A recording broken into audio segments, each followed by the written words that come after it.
어느 정도 뚱뚱해야 소아비만이라고 하나요?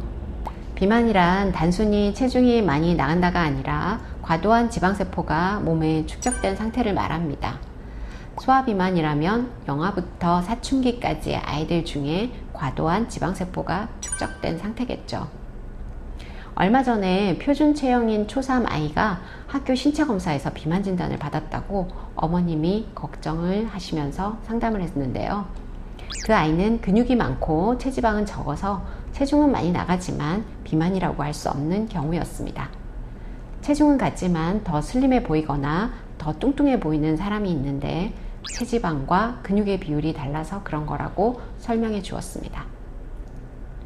자, 그럼 비만의 기준이 체지방인 건 알겠는데 체지방이 얼마나 있어야 비만일까요?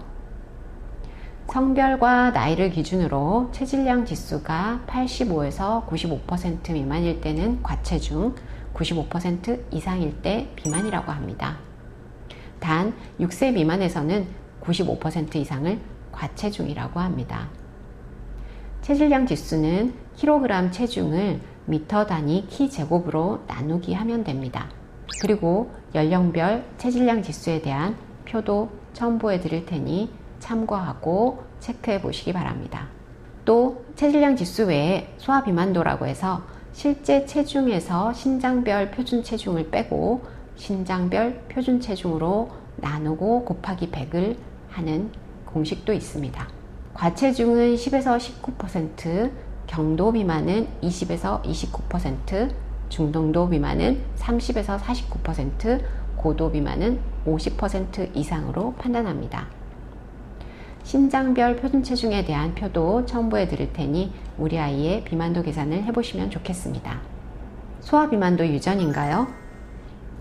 부모의 체형이나 체질이 유전이 되다 보니 소아비만도 유전이 될 가능성이 높다는 건 짐작하실 겁니다. 부모 중 한쪽이 비만이면 자녀의 40%, 양쪽 다 비만이면 자녀의 80%에서 비만이 발생할 수 있다고 합니다. 부모 모두 비만이 아니어도 7% 정도 비만이 발생한다고 하는데요. 그런데 이것이 비만 유전자에 의한 비만이라기보다는 비만을 유발하는 생활 습관을 온 가족이 공유하거나 닮아가기 때문에 생기는 것으로 보는 것이 더 타당할 수 있습니다. 특정 비만 유전자의 이상으로 생긴 비만도 생활 습관을 건강하게 바꾸면 유전자가 미치는 영향력을 변화시키기도 한다고 하니까요. 유전이라고 포기하지 말고 건강한 습관을 만드는 것이 더 중요하다고 할 수 있겠습니다. 아이들의 살은 다 키로 가지 않나요?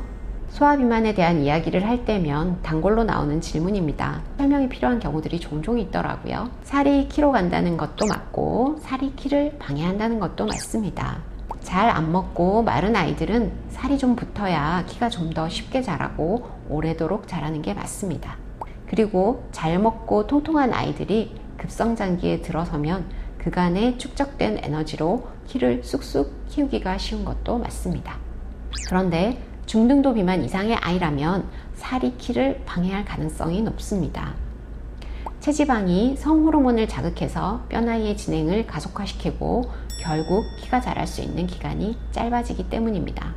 또 성장 호르몬이 과도한 체지방의 대사와 키 성장을 위해 모두 필요하다 보니 성장 호르몬의 효율이 떨어지고 인슐린 저항성이 생기면 성장 호르몬의 분비 자체가 감소하게 됩니다. 결론은 살과 키의 관계는 맥락에 맞게 판단해야 한다는 것입니다. 소아비만은 왜 치료해야 하나요? 소아비만이 관리받고 치료되지 않았을 때 생기는 문제점을 안다면 이 질문에 답이 되겠네요. 그럼 소아비만의 문제점을 살펴보겠습니다. 소아비만의 80%가 성인 비만으로 이행될 수 있습니다. 성인이 되어서 비만이 된 사람보다 소아 때부터 비만이었던 사람은 체지방의 수와 크기가 모두 증가되어 있기 때문에 비만 관리도 훨씬 힘들고 고혈압, 당뇨, 심장병 등 성인병에 걸릴 위험률도 높아집니다. 성장기에 높은 체지방은 체내에서 호르몬을 자극해 성조숙증을 유발할 수 있습니다. 성조숙증은 뼈나이의 진행을 빠르게 해 최종 성인 키에 손실을 주고 빠른 2차 성징으로 정서적, 신체적인 불편감을 겪게 됩니다. 또 성조숙증이 특정 암이나 심혈관 질환, 치매 등과 같은 질환의 발병률을 높인다는 것도 한 번 더 말씀드리겠습니다. 소화비만 자체만으로도 성장을 방해합니다. 체지방 대사에 성장 호르몬을 과다 사용하게 되어 기성장의 효율을 떨어뜨리고 인슐린 저항성을 일으켜 성장 호르몬의 분비가 감소되어 기성장을 방해하게 됩니다. 소화비만으로 인해 자신감, 자존감이 낮아질 가능성이 높습니다. 친구로부터 놀림을 받아서 생기는 정서적인 상처도 있을 수 있고, 그렇지 않더라도 친구와의 비교나 미디어에서 접하는 연예인들과의 비교 등을 통해 자신감을 잃고 성격의 변화가 생길 수 있습니다. 소화비만이 이러한 문제점이 있음을 안다면 적극적인 관리와 치료가 필요하다는 건 당연하겠죠. 소화비만 치료는 어떻게 하나요? 소화비만은 성인 비만보다 더 심각하고 최대한 빠르게 관리하고 치료해야 하는 질환이지만 관리와 치료가 어려운 게 사실입니다. 성인의 경우는 모든 구조와 기능이 완성된 상태여서 부피만 줄이는 것이 비만 치료이지만, 소아의 경우는 미완성된 상태라 구조와 기능을 만들어 가면서도 체중을 감량해야 하는 어려움이 있습니다. 체중에만 집중하다 보면 필요한 영양 섭취가 되지 않아서 기성장 속도가 줄어들고 골밀도가 떨어지고 면역력이 떨어지는 등의 부작용을 겪을 수 있습니다. 그래서 성장에 필요한 영양을 섭취하면서 움직임과 대사율을 높여주어야 합니다. 소화비만 치료는 체중 감량과 함께 기성장이라는 두 마리 토끼를 다 잡아야 하는 난이도 높은 치료입니다. 만 12세 이하에서는 식이요법과 생활관리만으로 비만을 관리하는 것이 가장 좋지만, 소화비만이 합병증을 유발하고 있거나 중등도 이상의 비만이라면 적극적인 관리와 치료가 필요합니다. 양의학적으로는 만 12세 미만에서는 적극적인 치료법이 없는 상태이고, 한의학적으로는 한약 치료가 가능하다는 장점이 있습니다. 만 12세에서 19세 미만의 경우에 양의학적인 치료법이 있긴 하지만 이 역시도 권장사항이라기보다는 건강에 큰 위해가 있을 시 제한적으로 하게 됩니다. 이에 반해 한약치료는 항상 밸런스를 찾아주는 치료가 우선이기에 나이에 상관없이 치료를 할 수 있습니다. 하지만 성인들의 비만치료처럼 체중만 집중할 수 없기에 기성장과 신체 발달 속도를 잘 관찰하면서 자연적인 성장이라는 원칙 속에서 조율을 하게 됩니다.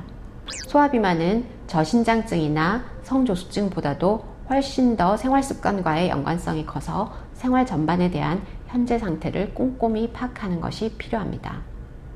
양의학적인 검사, 한의학적인 검사, 꼼꼼한 문진과 설문이 모두 진행되다 보니 첫 내원 시 많은 시간이 소요되는 불편함이 있지만, 디테일한 데이터들이 정확한 진단과 최선의 처방을 위해 꼭 필요합니다.